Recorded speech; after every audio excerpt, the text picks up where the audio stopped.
All right, let's go ahead and get started with the Hillary story. So, friend of the show, Jose Vega, and some of his comrades, you guys know that they have been confronting politicians or former politicians that they consider to be warmongers and asking them, why are they promoting war? Why aren't they calling for ceasefire, etc.? Now, Hillary Clinton is no longer a politician, but she is still very much entrenched in DC politics. She's still very much around. I remember last time I think I covered her is when she was deciding to teach this master class at Columbia University about foreign policy, go figure, of all people. But she's still giving, talks. She still has these speaking engagements that she is heavily rewarded for. And there was an event that happened recently. Now, these are Jose Vega's friends, Robert Castle, Robert Castle and Simon from the Schiller Institute. So I want to go ahead and bring this up here. We'll get into this clip with Hillary. So Jose Vega said, my friends Robert Castle and Simon Miller of the Schiller Institute confronted the warmongering queen herself, Hillary Clinton. Robert begins by calling out her hypocrisy and clearly stating her entire talk is just warmonger. And I have the part 2 as well, because he said part 2 coming. So I have that as well. Let's go ahead and get into it, folks. Here she is, the queen bee herself. Honestly, help be struck by the hypocrisy of this. 2 more people to hear from. I'm sorry. You have a chance. Well, I'm not sorry. You sit down. I know you're not sorry. That's the point. The hypocrisy of this speech. The hypocrisy of the fact that what do you have? Can you please make a statement about President Joe Biden's speech? This is a clearly warmongering speech. President Joe Biden is calling for $100 billion of funding for Israel, Taiwan, and Ukraine, and we're supposed to just bundle these together and pretend like we're going to rush to World War III, and we're all just going to let Hillary Rodham Clinton sit here. Let me pause here for just a second. We'll go back a little bit. This is a panel for the Institute of Global Politics. So what this gentleman's doing here is he's calling out Hillary Clinton's hypocrisy. Did you guys notice that somewhere along there she was trying to prevent him from talking, but eventually she just decided to sit there and be quiet, right? So you're able to hear him more clearly than some of the other confrontations where they continue to try to talk over them and things like that. So this is very important. Now you see these 2 people coming up. I don't know who this woman is, who she's supposed to be, Hillary Clinton, the third or something. Like she looks like a Hillary wannabe, maybe. She's got the Hillary. She got the old school. She got the Hillary hairstyle. She has on the blazer. So let's go back just a little bit. So the point again that he's bringing up is the fact that people should be really concerned that with all of the billions of dollars going towards these conflicts abroad, that Joe Biden is pushing us closer and closer to World War III. And this is something that does need to be discussed. For the people on the panel to sit there and pretend like this is not a concern, this is not an issue, or this is not important, that in itself is very telling. So he has every right to say what he says. And for people asking, like, why did they just stand up and speak out like this? It's because those people will never be called on to voice their opinion. As I told you before, when you go to these panels, a lot of times the questions are already chosen ahead of the events. And the people that wrote their question, they know that they're going to stand up and ask the question. So this really is the only way to do it, to get your voice out if you go to these types of events. World War III, and we're all just going to let Hillary Rodham Clinton sit here. Okay. I'm sorry. This is not the way to have a conversation. I'm sorry. If you want to have a conversation, you're welcome to come talk to me afterwards. You can sit here. So this is something that they'll tend to do, not just former politicians, but current politicians as well. They'll tell you that, well, not here, not now. This is not the right time. Speak to me after the event. And it's because they don't want to be embarrassed in front of the audience and in front of the panel members that are also on the stage as well. They don't want to actually have to answer to their bad politics, their agreement with war. They don't want to have to answer to that. Okay, right. You're gonna wait for me, right? Please, I do not believe you. And I will listen to you, and I will respond to you. I do not believe you. But respectfully, I do not believe you. Well, and the fact of the matter is that the American people's voice are what need to be heard. Yeah, they are being heard. Because our president is not speaking for the American people, and neither are you. Okay. So he's explaining to Hillary that the American people's voice needs to be heard. And Hillary's response is, well, their voice is being heard. No, it's not. Our voices are suppressed or they're censored. Typically, people that have questions like his, they're not called on to ask these questions. And that's why people feel they have to confront them in this way.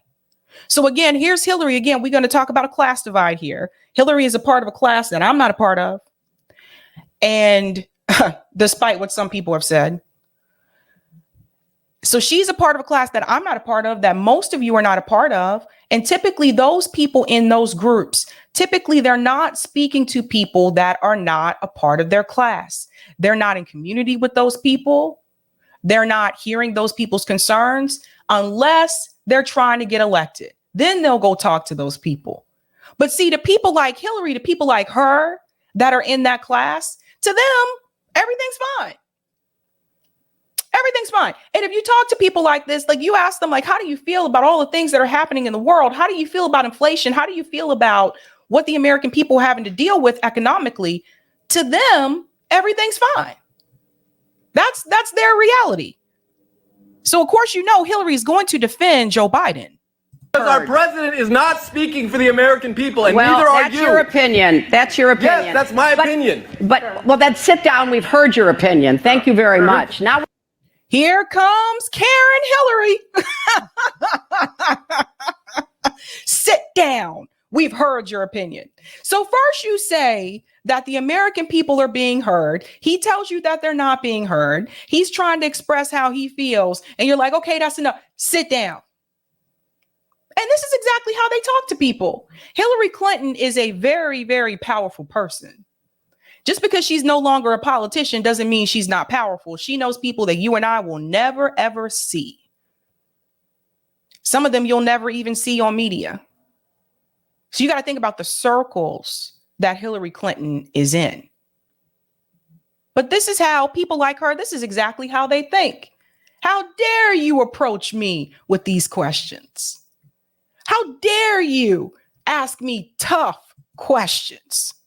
We're going to turn to people who are on the front lines. I'm not going to stop working on behalf of human rights. I'm going to exercise my free speech. But it's not free speech when you are disrupting everybody else's opportunity. Pause here. The human rights comment, and we'll go back. We're going to talk to the people who are focusing on human rights. He's bringing up the issue with war, giving billions of dollars to these countries like Ukraine, giving money to Israel, which is basically trying to commit a genocide in Palestine. He's giving money against humanitarian efforts. Human Rights Watch has declared Israel as an apartheid state. They have claimed, they've said that Israel is actually against humanitarian, aid, humanitarian conditions for people that are in Gaza. They are violating those rights for the Palestinian people.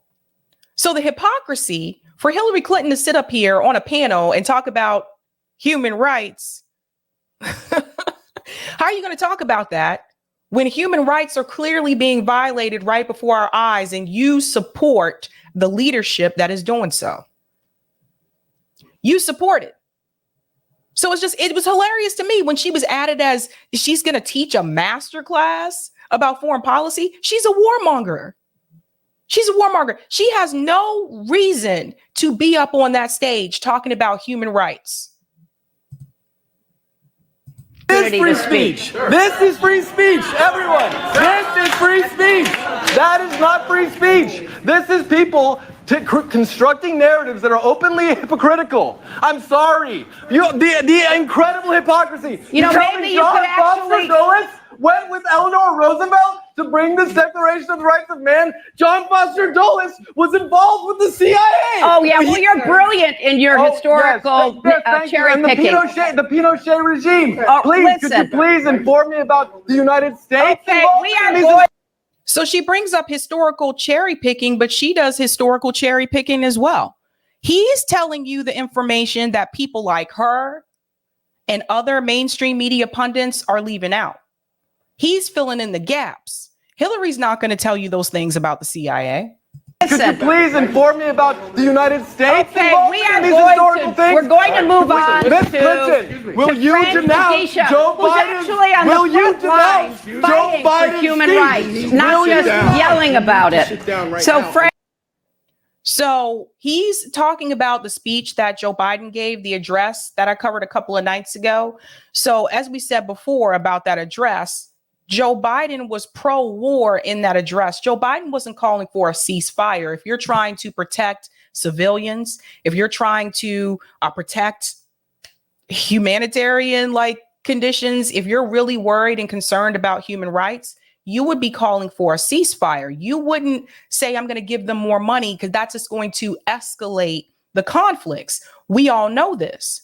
So the point that he's bringing up to Hillary is, are you going to condemn what Joe Biden said? Because you're sitting up here on this panel talking about human rights, and Joe Biden is giving money to Israel for them to continue to slaughter civilians in Gaza. And it's not just Gaza, by the way, because I saw something recently that also said that Israel was also bombing the West Bank and Lebanon and Syria. We'll get into that in just a second. But these are the things, things to point out is this is blatant hypocrisy. No, you're yelling about it. So, Frank, I want to turn to you because you are from Uganda, and Uganda's 2023 Anti-Homosexuality Act criminalizes LGBTI conduct in Uganda. Push us to World War III. Oh, please. Do you understand? It's not about Israel and Palestine. It's not football. This isn't football. It's not Team America. Well, I'm sorry, but some of us are on Team America despite our flaws and our problems. Flaws, Hillary calls it. Is it a flaw to push us closer to World War III?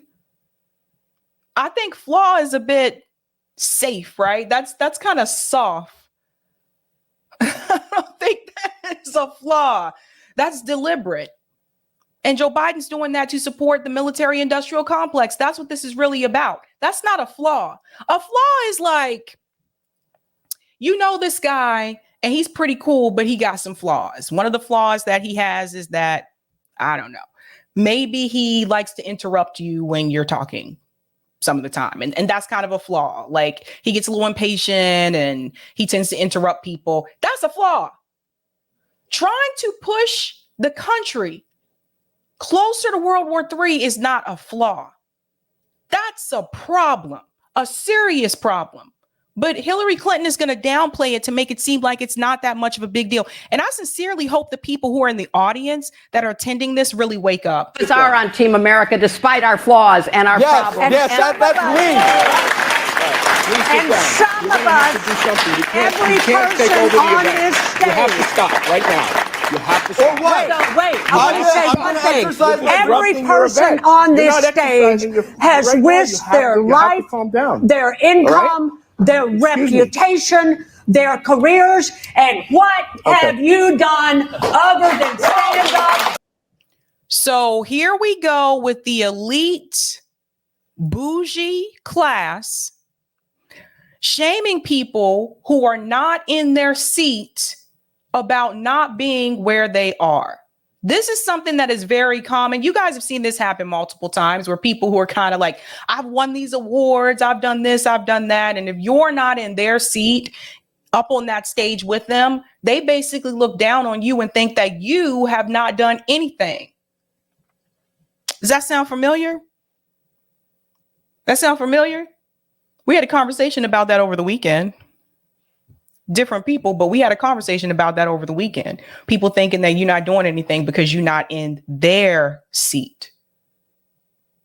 She says that everyone on this stage has risked their life and their career, their reputation. Hillary Clinton has never risked her career. She's never risked her life. And she has never risked her reputation. Hillary Clinton, everything that she has done in reference, particularly in reference to her career, has been calculated. Even her deciding to marry Bill Clinton. Now, I've talked about this before in reference to Bill Clinton. When people bring up the fact that how dare Bill Clinton, have an affair on Hillary Clinton, cheat on her and stuff. He was the president of the United States. That was something that had been happening all along within their relationship, going back to when they were dating in college. That was not something that was new. Even when he was governor of Arkansas, Hillary had these issues. But that was one of those things they tried to keep quiet, try to suppress when he decided to run for president. Now, if you got this issue and you know that this guy that is your boyfriend and he's a womanizer, and he can't keep it in his pants, and you still continue to go on and marry him, that right there lets me know something. You stand with him because in reference to the career, he actually has a chance to go somewhere and be somebody, and you're going to try to ride those damn coattails so you can be somebody too. And that's what Hillary Clinton did. I know this man is going somewhere, so let me hang on to him. And then I can go somewhere with them, and I can go on and I can have a career in politics, and I can get into the Senate. And then maybe one day I can be the first female president of the United States, although that dream was killed at the end. Everything that Hillary Clinton has done in reference to her career is because Hill was looking out for Hill, not because she was looking out for you or anybody else. She was looking out for herself. She was very calculated. So miss me with everybody up on that stage has risked their life, their reputation, and their careers. Everything that Hillary Clinton has done has furthered her career. And in reference to her reputation only receives some type of, I say in reference to, let's put the warmongering aside. In reference to the eye of public opinion, her reputation only really took a hit when the affair between Bill and Monica Lewinsky was revealed. She took a hit for that because people kind of looked at her as like, well, damn, aren't you kind of embarrassed? This happened in the White House. How did you not realize this was going on? You guys lived there, et cetera, that kind of thing. She took heat for that. And her reputation was risked when she lost to Donald Trump. But that was on her own accord. But other than that, nah. But this is what they do. The elite, bougie ass people. You're not in our seat. So what have you done? Income, their reputation, their careers, and what have you done other than stand up and disrupt? I need you to I will put my records and these women's records and Frank's records against you any day of the year. Okay. So she said she would put all of their records against him any day of the year. She does not know this guy. She doesn't know what he's done. He could just be a community organizer, an activist, but I guess that's not good enough for him. They don't know what this guy's done. She just sees him as some lowlife who stood up in the audience to criticize Hillary Clinton. What I have done is I have asked Hillary Rodham Clinton to denounce the president's openly warmongering, suicidal, idiotic speech. And I've given my answer. I will not do that. So that's the end of our conversation. But I'll still meet you outside. But you're done right now. Okay, Frank. I'll still meet you outside. You're done. Okay. She Frank said she'll meet me outside. Okay. Come. So I'm actually surprised that he was able to say as much as he did, because I've seen Jose, and you guys have seen Jose dragged out of these events when he confronts people. You guys have seen this. So here's part 2. Now listen to this. She did not talk to my friend Robert, but Simon caught up with her afterwards and confronted her on the lies that China is abusing human rights and that BRICS is the new form of colonialism. So this camera for this video, it points to the floor, right? And I'm assuming these are Hillary's feet right here. So listen to this. What One-time friend of mine. Hello, Hillary. Do you have time to discuss afterwards with people? Sure, if you want to. You do? Like where? Where? Right like here. right here? Good, yeah. Okay, perfect. I do have a question, actually, in the same vein as the man who stood up earlier. Right. It is. And you're a student. I am, yes. Okay. And his question was regarding this aid package that Joe Biden proposed, the $105 billion conjoined aid to Ukraine, Israel, Taiwan, and the border. And there's humanitarian aid. Yes, of course, yes. Yeah, but he did not mention. How are you going to give humanitarian aid at the same time while you're giving aid to the country that is honestly committing a genocide against the people that you're trying to give the aid to? You're giving them food and water, but does that really make a difference if they're losing their homes and they're at risk of dying? Does humanitarian aid actually matter if you're running away from bombs? But, however, he didn't. However, he didn't really have a lot of time because he was trying to, I know he was speaking in the middle of a larger speech. However, my question is, I'm sure you've heard about the Belt and Road Initiative Forum that happened in Beijing just like last week. Why should the United States not be cooperating with that rather than trying to aid more wars? That's my question. Well, you have to do more than one thing at the same time. Sure. And the United States does a tremendous amount of development aid without the kind of onerous restrictions that China imposes on the people it gives aid to. What about the debt traps in Africa? Those are all Chinese. No, the IMF and the World Bank have been opposing them for years. No, we did a whole debt. You listen to me? Yes. It's China. Just listen to me.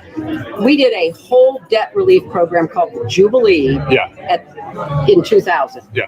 Forgave everybody's debt. How much debt was that? Oh, it was huge. China just forgave $90 billion in loans like 2 years ago. I know, but that is a drop in the bucket of what they've done to people, because they've not only put countries into debt. As of now, they are not forgiving most of that debt, but they are taking the collateral that was used in order to get the debt. So, for example, let's talk about hypocrisy here. So she's saying that China has put a lot of countries into debt.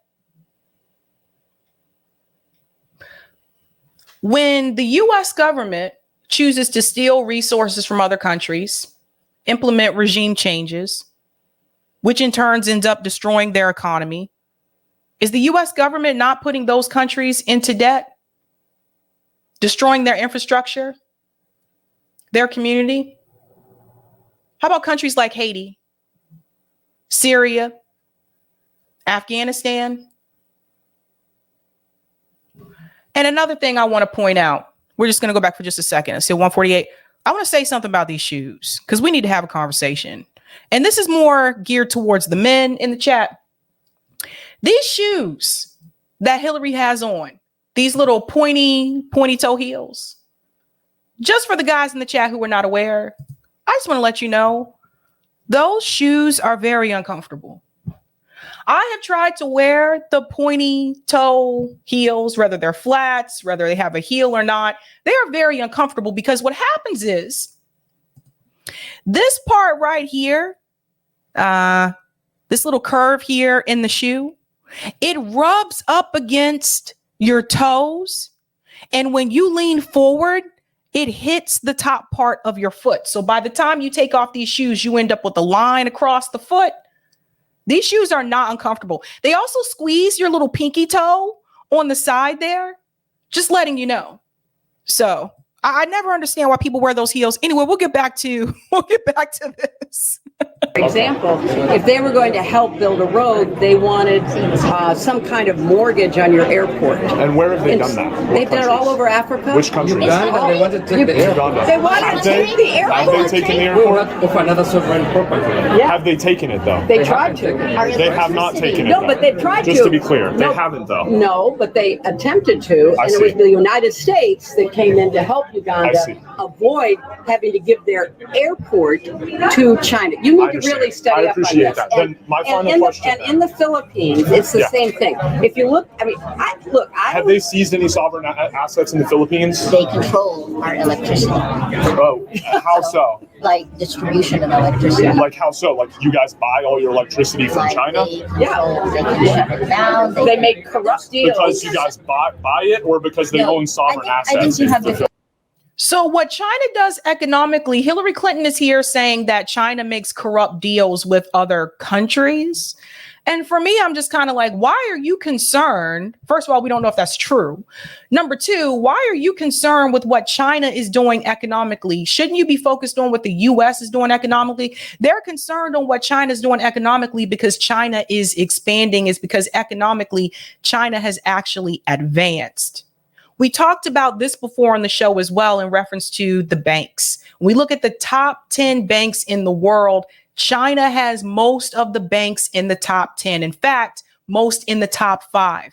You actually do not see a U.S. bank appear until number 6, and that's JP Morgan. And it wasn't always that way. And that's one of the things that the U.S. government is really concerned over. Whoa, China's got too many banks that are in the top. We need to stop that.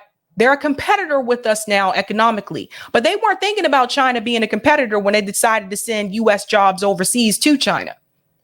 Now you're mad at China. You know, it's kind of like, I don't know, if I give you my mom's recipe for cookies, for chocolate chip cookies, if I give you my mom's chocolate chip cookie recipe and I say this is the bomb, can I get mad at you if you give that recipe to other people, or you take that recipe and you tweak it and you make your own cookies and you decide to sell them? Can I get mad at you when I gave it to you? Think about that. Go and look at each one of the countries and look and see where was the corruption in between. Yeah. Right? How did that Chinese deal come through? I understand. We're doing the investigations in that, and we're trying to hold our own. My question is, though, no sovereign assets have been seized, though, because that was the claim. They've been owned. They've been owned. That's the same thing. Who owns what Indonesian assets are owned by the Chinese? I live in the Philippines, Yeah, but I did actually also. But it also in Indonesia, Yeah, yes. it's the same. I've heard this claim in various countries, but I guess part of it is, it's real for us. It's not a claim. It's not. I understand.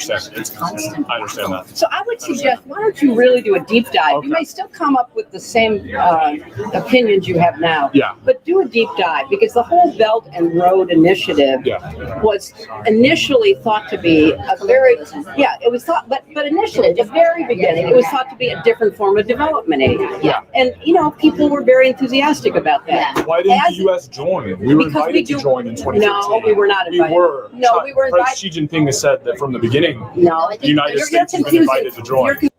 So he's saying that Xi Jinping said the U.S. government was invited to join the Belt Road Initiative. What was interesting to me is that she told him to do a deep dive. Why don't you do a deep dive? She's the one not doing the deep dive. Confusing two things. They also started a bank. No, the Belt and Road Initiative. We are invited to join. I was just in China. I talked to the Ministry of Foreign Affairs. They directly told me that you guys are invited to join. That is not the best source of accurate information. Well, when they directly told me you guys are not the best source of accurate information. Thank you so much, Nippy. Hit the like button. Do it for the shoes. Not the correct source of accurate information. And she means what the State Department refers to as accurate source. So anything outside of that, they're going to say, that's not the best source, or they have disinformation. That's their favorite word because it's not approved by the State Department. Invited to join, so why don't we join? You have to look at China again. You have to look at China again. Look, I think it's great that you're interested in China. Yeah. I just want you to get the whole picture. I understand. Okay, wait. Thank you. Why did the president of South Africa say when the West comes to our country we get a lecture, when China comes we get a road or a bridge? If all this is true, it comes with strings attached. Strings attached like the IMF and the World Bank. No, much worse. No, much worse than the IMF and World Bank. I see. Thank you, Mrs. Clinton. Have a good day. Yeah, so you see, they don't like it when you bring up banks. They don't like it when you bring up the IMF. They don't like it when you bring up the World Bank. Now, there is a petition here that Jose is asking you guys to sign. It says it's time to end this drive for war. Sign and distribute our petition to respect human life and the sovereignty of all nations. For the love of all life, let's stop World War III together. And Eric, can you share that link in the chat for people so they can sign that petition? But you guys see what's happening here. Like I said, Hillary Clinton, she's one of those people very much protected. She's elitist, she's snobby, she's arrogant. And that attitude that you saw when she was on that panel, on that stage, that's the same attitude that she had when she was running for president. And that's exactly why she lost. Not because of Bernie Sanders, not because of Donald Trump, but because she is an elitist, prude woman who looks down on people who she considers to be beneath her. She doesn't know how to talk to everyday working class people. And that attitude may have got her in the Senate. Actually, Bill kind of paved this way for Hill. But that attitude may have gotten her into the Senate. That attitude may have gotten her, a run for president. But ultimately, in the end, that attitude turned off working class people. And that's why Hillary Clinton lost in 2016. Boom.